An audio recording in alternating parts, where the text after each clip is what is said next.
in the holy city of Jerusalem, everyone who's watching around the world. We have someone from Australia here tonight who actually says he watches it religiously every week. So either you're watching it live streamed or you're watching it later in the week. But welcome to Yerushalayim Ira Kodesh.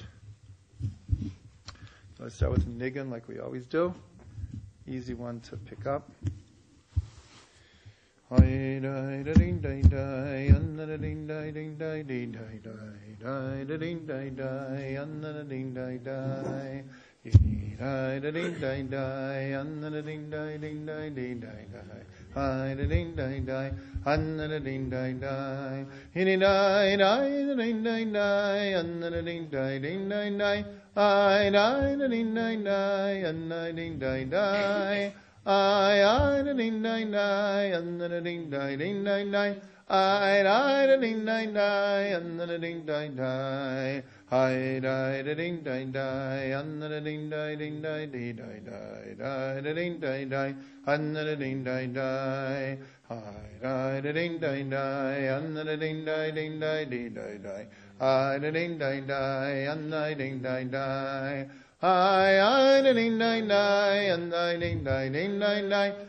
Just in case I'm suffering from short memory loss, I'm not sure if I said that this year is being sponsored by Be There Israel, live streaming services, and Or Chadash.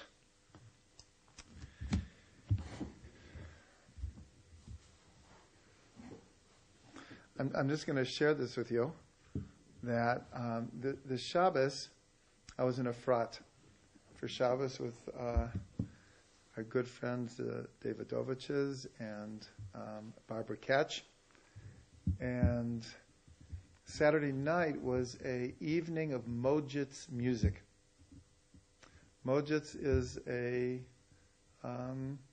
group of Hasidim that go back 150 years, something like that. And they are famous for their nigunim. All the Rebbes composed nigunim. And it was a magical evening. It was just one Chassid who had not like an operatic voice, but just a beautiful voice. He knew all the nigunim, didn't miss a note, and a phenomenal piano player. And they had obviously done this many times, and they were like, but just the one thing I want to share is, at some point, someone asked, did any of the Mojitz Rebbes play violin? So he answered, none of them played violin. In fact, none of them played any instrument. In fact, none of them even read music or knew one note from another. So I have to say, I got such inspiration because other than my faithful dulcimer, I also don't read music. I don't know a note from another note. I don't know a chord from another chord. And so I was like, gosh, and they composed the most majestic nigunim. Just some, and they have many, I'll call them simple nigunim, and others that were symphonies. In the truest sense of the word, that to sing them, it takes anywhere from 15 minutes to half an hour, because they have all these parts and they're symphonies. So I'm just sharing that. What country is Mojitz from? Mojitz.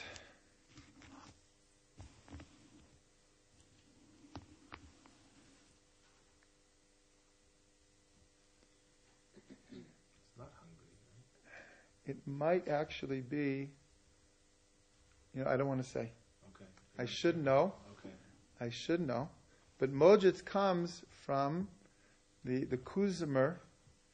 The Kuzimer Rabbi, who is a student of the Chosev Lublin.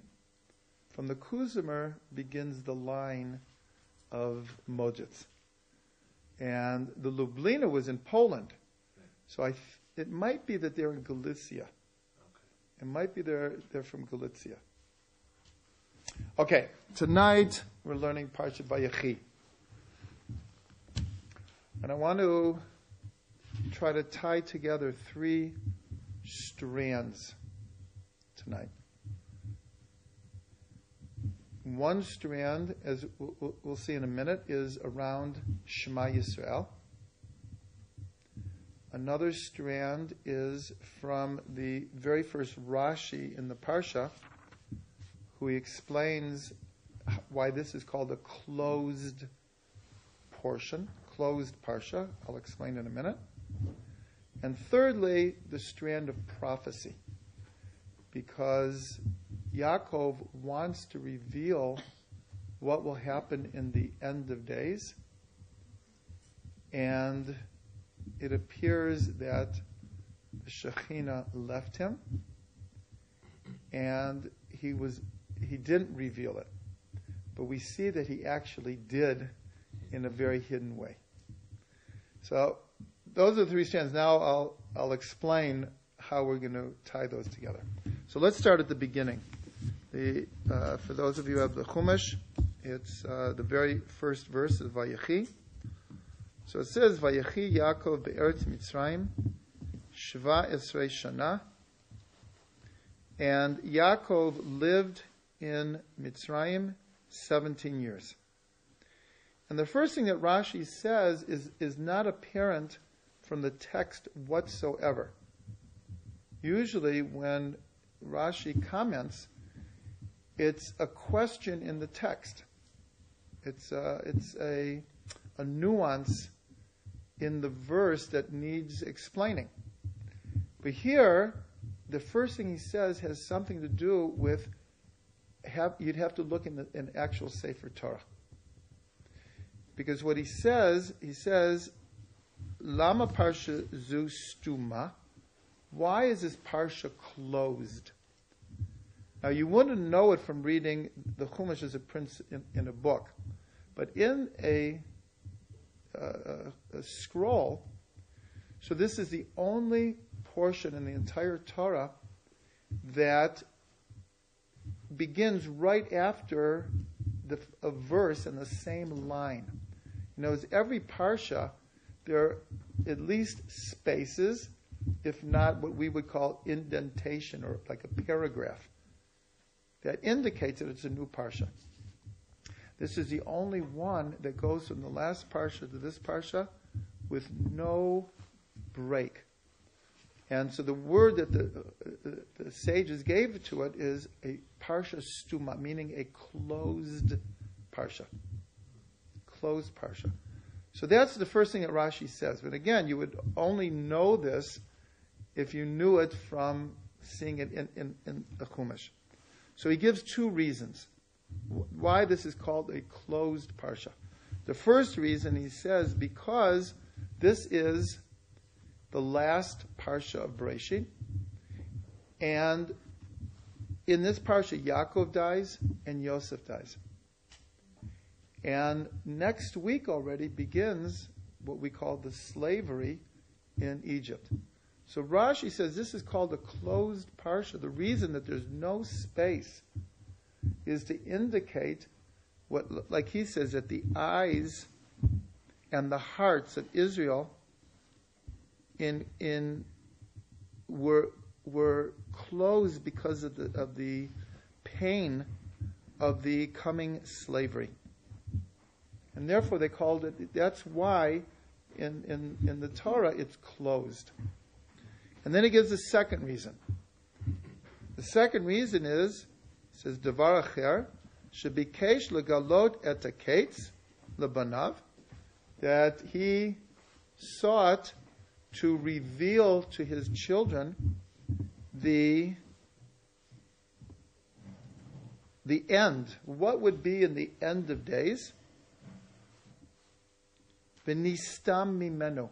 It was closed off from him. Later, Rashi will say that the Shekhinah left him. But here, the sages looked at it as if he was about to reveal it, and like the door closed. The door of vision closed for him. So Rashi brings two reasons.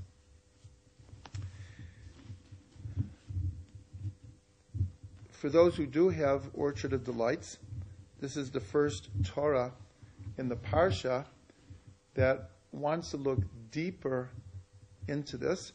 We'll see how we weave it together. But for right now, I'm going to leave this, and we'll see how we're going to connect it. So the second reason, we're going to jump to the second reason that Rashi brings, that he wanted to reveal the end of days, and it was closed to him. So there's a Gemara in Pesachim. You might have heard this. It's a very famous Gemara. If you haven't, it's an amazing idea here. So, like everything in the Torah, there's so much between the lines. So the question is, like, why was it closed to Yaakov? Which we're not going to deal with right now, but we're going to deal with how he reacted. In other words, he has a vision of everything that's going to unfold in Jewish history.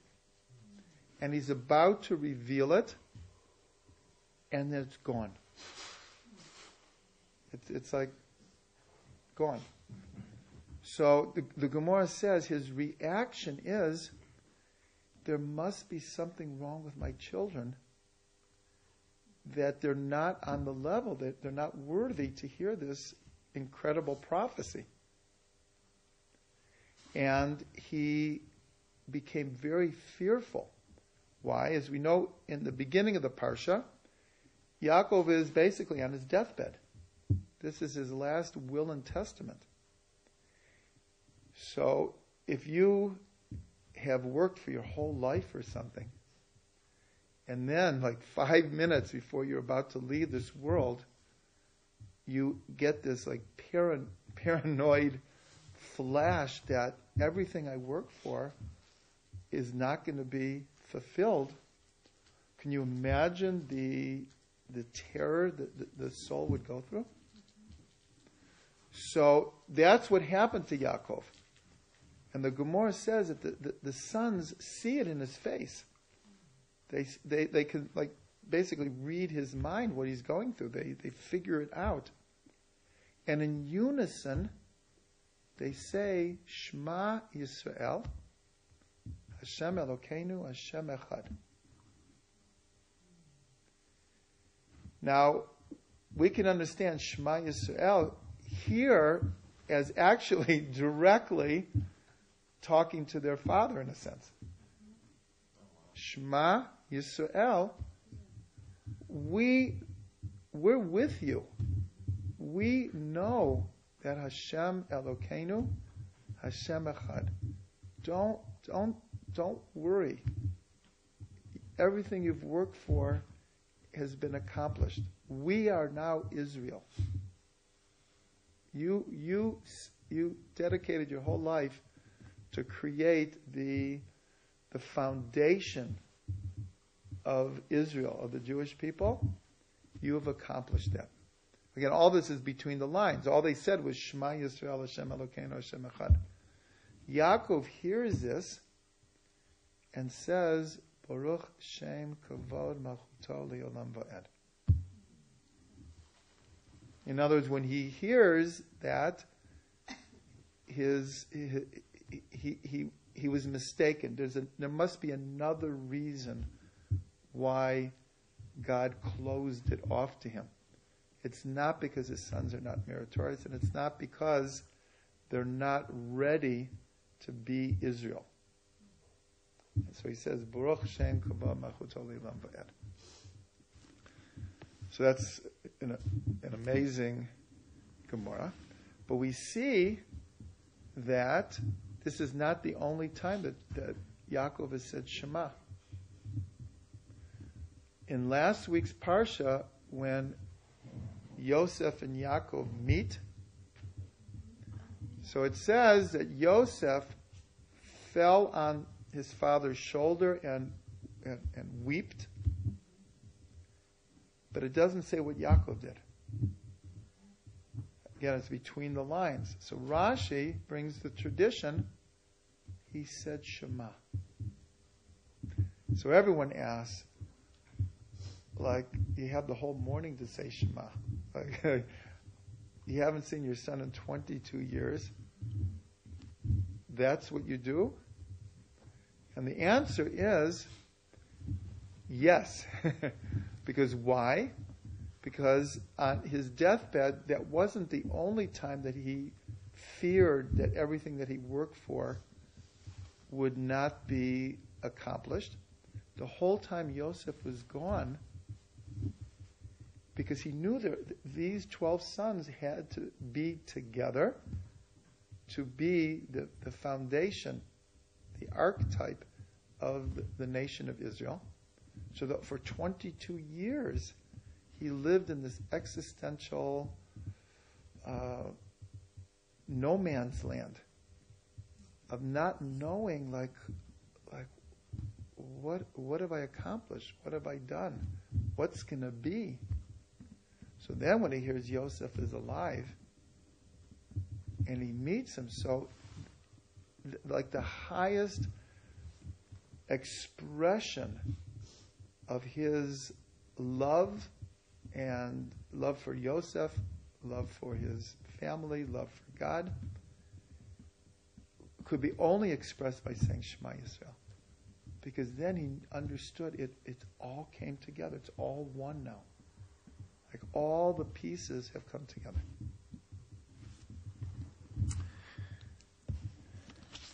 So if we go back to Parshat Vayigash,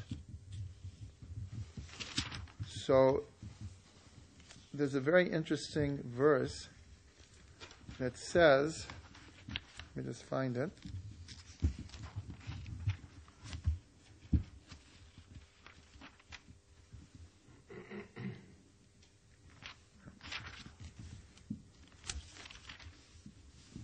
Yeah, it's Perak Mem Vav, Pasuk. One second.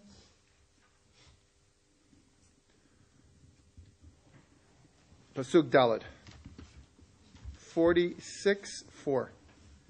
Page 258 in the stone, right at the top.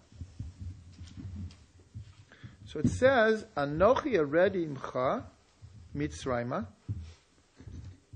God is reassuring Yaakov.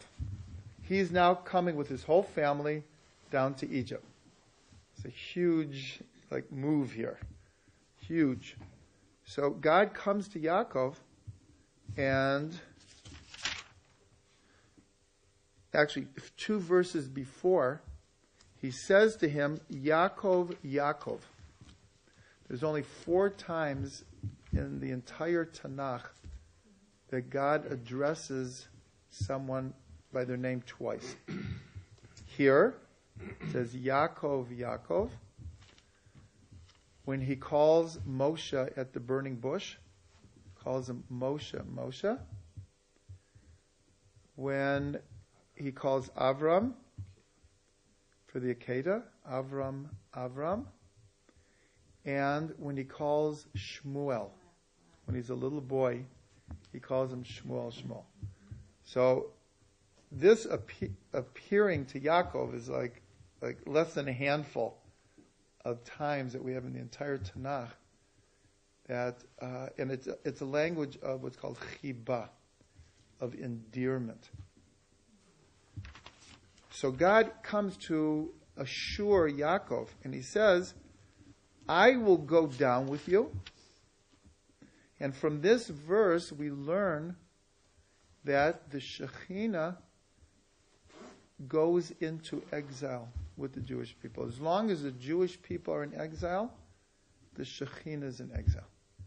So in a sense today, despite the fact that here we are in Yerushalayim Yer HaKodesh, still technically we are in exile. Until Mashiach comes, there's peace in the world, there's a Beit HaMikdash, there's no more wars, we're in exile. And from this verse is, I will go down with you. And here it means it quite literally. I will go into exile with you to Egypt. Vanochi elcha, and I will, gam Allah, I will surely bring you up. And this is the part that I want to get to. The Yosef yashit yado al einecha, and Yosef will put his hand on your eyes. Now Rashi doesn't even comment on it. What does that mean? Yosef will put his hands on your eyes. So probably we'll call it the simple explanation is because when Yaakov feels he's about to die in our parsha, so he calls Yosef of all of his sons and makes him promise that he will bury him in Marat Machpelah with Avraham and Yitzhak and Sarah, Rivka, and Leah. And so the idea is that when someone dies, the idea of closing their eyes, he'll put his hands on your eyes. He'll be the one to assure that you will be buried in Eretz Yisrael according to your will. That's probably the simple understanding. But I want to bring another possibility here that's going to tie these three strands together. Remember, we wanted to tie together why this is a closed parsha, the strand of prophecy, and the idea of Shema Yisrael. So the easy connection here is, when we say Shema Yisrael, what do? We take our hand and we put it over our eyes. So we can understand, why did Yaakov say Shema when he sees Yosef? It doesn't say that Yosef put his hand over his eyes, but metaphorically, that's what he did. In other words, Yosef is the missing piece here. And now that he knows that Yosef is alive, and now that he sees him, his natural reaction is to say the Shema. Like there's nothing that could express what he feels more than the Shema. But look at the paradox here. The paradox is he gets to this level by seeing Yosef. In other words, when he hears that Yosef is alive, it doesn't say he said Shema Yisrael. Until he saw him. I guess we could call that seeing is believing. Right? Until he actually laid his eyes on him, is like, maybe a tiny bit is like, is it really true? But then he closes his eyes. And so in a sense, this is, I don't think he's the only one to say this, but I learned this from Rav Shlomo. He said that sometimes when you want to see something very deeply, the only way is to close your eyes. Because whatever we see, no matter how real it is, reality, that it, in a sense, it doesn't compare to the inner sight of the soul. And that's why we close our eyes and we say Shema. Because there's in a sense, there's not, even though our goal is to see the unity of God everywhere, in every situation, in every person, in every historical development, every moment, every day, in every point of time, every point of space. To actually see it in reality.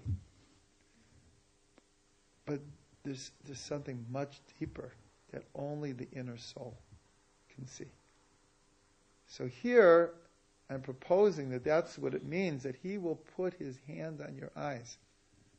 Because that is what will bring Yaakov to this level to say Shema. To say Shema.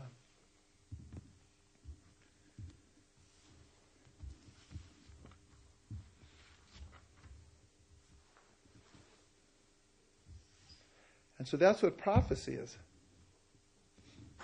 Prophecy is it's not like it's counter to what we see in the world, that's for sure, but it's a deeper insight. That God is revealing the future in the present. I mean, as a simple definition of prophecy, that's what it is. That one sees the future in the present. As real as if it was happening.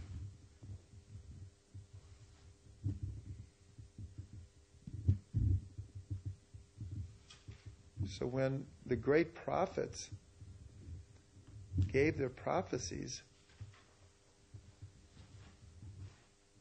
so it wasn't that they were just seeing what would be in the future.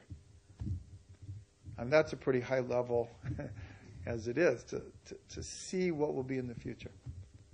But to be able to express it in a way that's eternal, that every year we read these Haftorahs, and especially in our day, where we see the prophecies coming true before our very eyes. And in fact, we are the prophecy. We are what they saw. They saw us in Yerushalayim, rebuilt. But it was more than that. They experienced it in the present. You know, to be able to give over a vision of Mashiach, of a perfected world, of a redeemed world, they would have to be able to experience it in the present, even if it was just for a moment. So I remember very well countless times that being with Reb Shlomo, we would have that experience. He would create an experience, and the way he described it is like, it's like Mashiach has come, because you're feeling it in the present, and it's fleeting because Mashiach isn't here yet.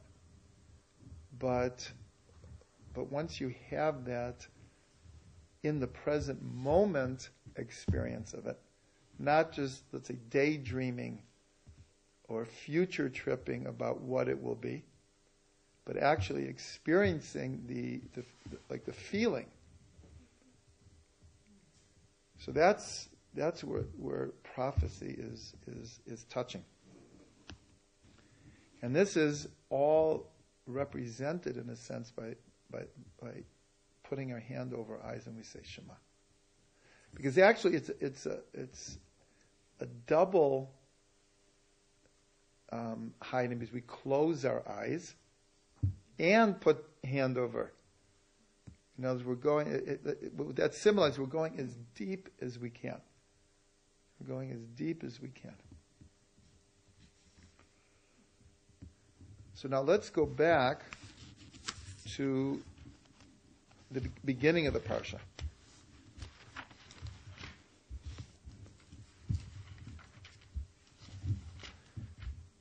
And in a sense, we have the same paradox that we just described of Yaakov not being able to reach the level of saying Shema until he saw Yosef. In other words, it had to be manifest in reality. And then he could close his eyes and say Shema. So it's a little bit of paradoxical.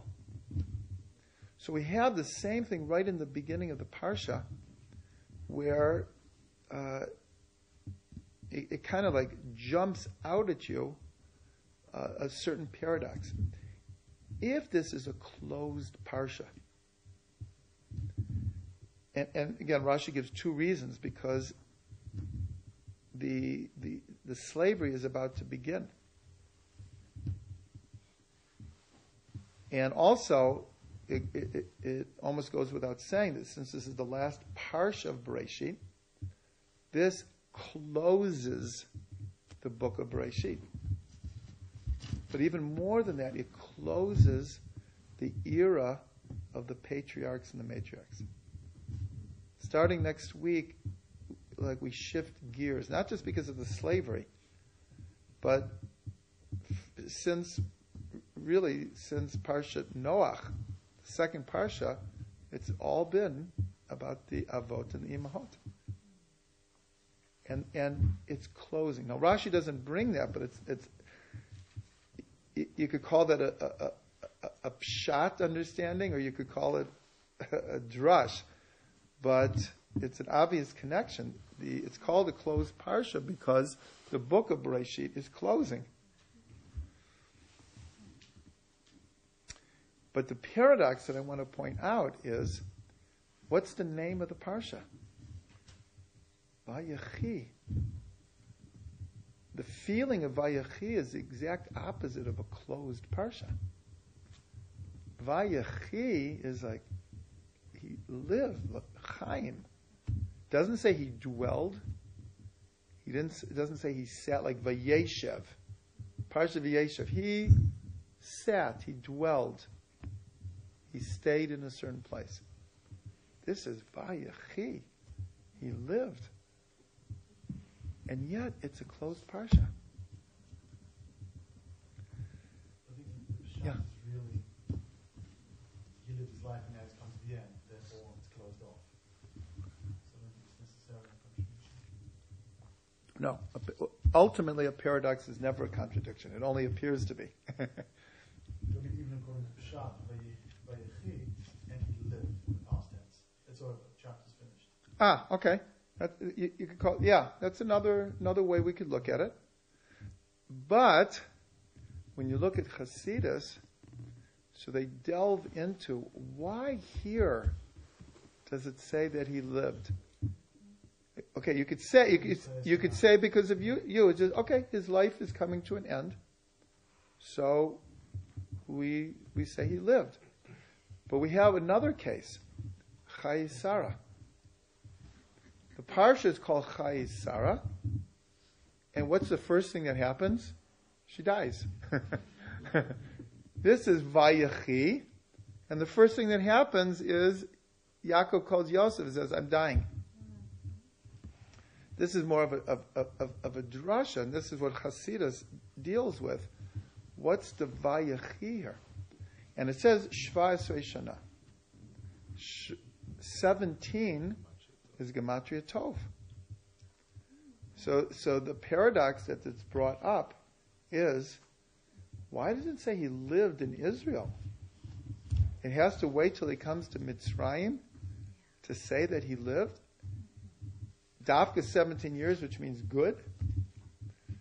So we're told that, in a sense, the best 17 years of Yaakov's life was in Gullus, was in Mitzrayim.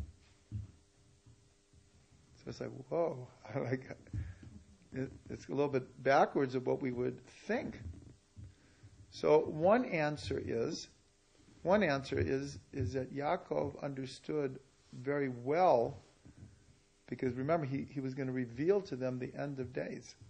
And we're going to touch on that a little bit, where despite the fact that the Pshat says it was closed off, in not all of the tribes, but in many of the tribes, there are hints to future events, and especially Yehuda, and Dan. So here we also have this. I'm just trying to bring different angles on a certain paradox that we see here, that you have to close your eyes and able to see. That, yeah. Isn't it so that many of the Trugman sages cover their eyes or partially cover themselves to keep the material world away from them, so they can remain in this spiritual world? Yeah, some, yeah. I mean, there's Because to visit, not that we should or shouldn't, and we're given the opportunity to view the visual world, so that's another piece. But that to them may detract from their ability to focus on the world that you don't see.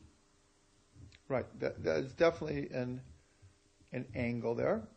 The sages call this world Olam HaShikra, a world of lies. In the East, they call it Maya, illusion. Because what we see, and especially if you look at quantum physics today, like what we're seeing is, like,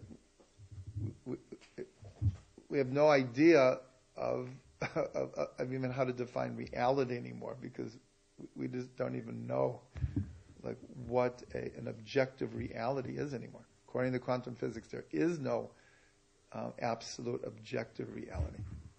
It's all totally subjective. So here we have this